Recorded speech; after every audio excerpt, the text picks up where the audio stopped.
When you see a company's profit number, what do you think it is? A hard fact? The absolute truth? Well, what if I told you that number is less of a fact and more of a construction? Yep, it's the final result of a whole series of definitions, estimates, and choices. Today, we're going to pull back that curtain and see exactly how those choices shape the very numbers we all rely on.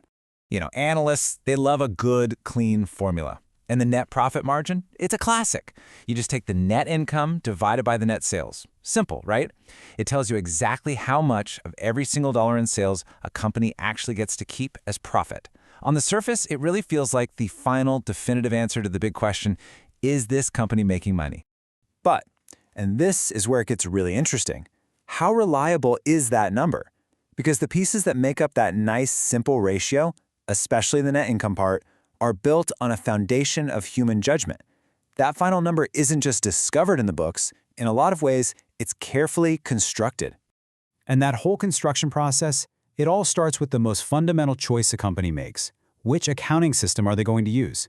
Now, this isn't just some boring technical detail. It completely changes when a company recognizes its financial activities.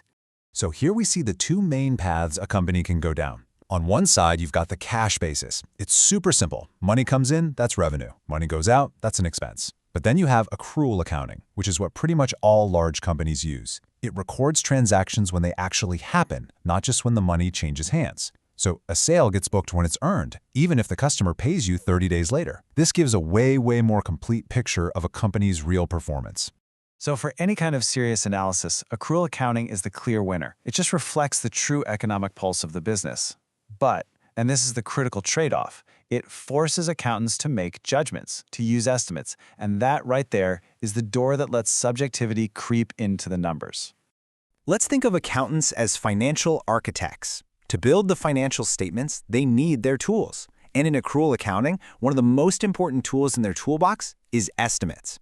Now, these aren't just wild guesses. They are absolutely necessary judgments about a very uncertain future.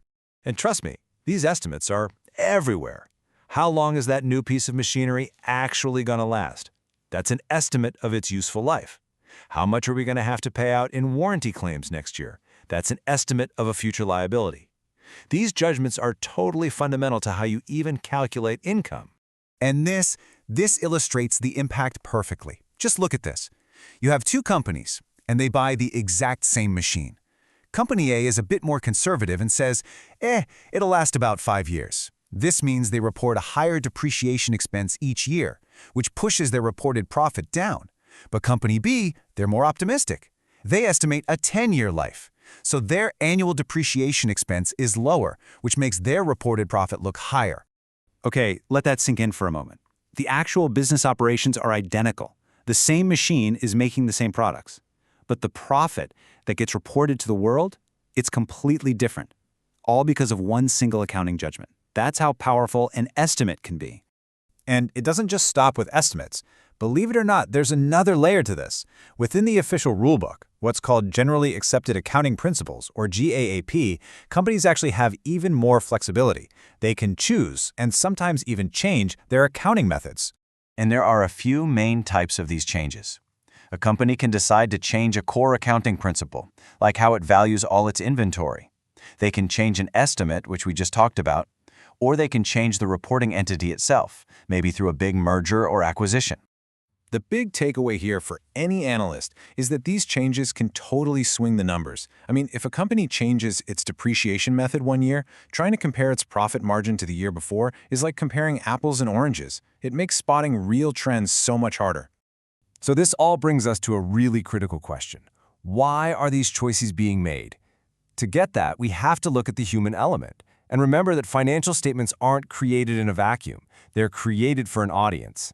And that audience is made up of all sorts of different people with different and often conflicting needs. You've got investors who just want to see high profits and lots of growth. Then you've got creditors who are way more concerned about security. Can the company actually pay back its loans? Management might be focused on hitting their bonus targets, and the regulators, they just want to make sure everyone is following the rules. The source material we looked at puts it perfectly.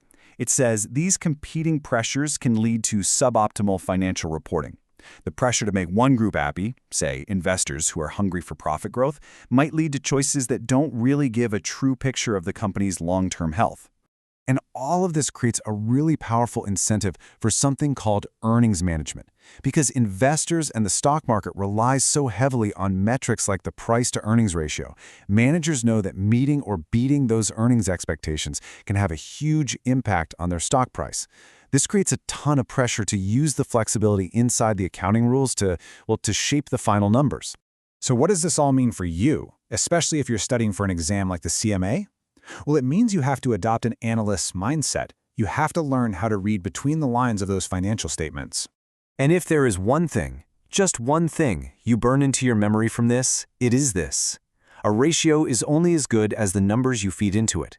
Its reliability depends 100% on the integrity of the accounting behind it. A perfectly calculated ratio that's based on questionable choices is, frankly, completely worthless. To really get a handle on a company's performance, you can't just stop at the net profit margin. You have to dig into the notes, you have to understand the accounting policies, and you have to question the estimates. You have to analyze all the little choices that went into constructing that final number.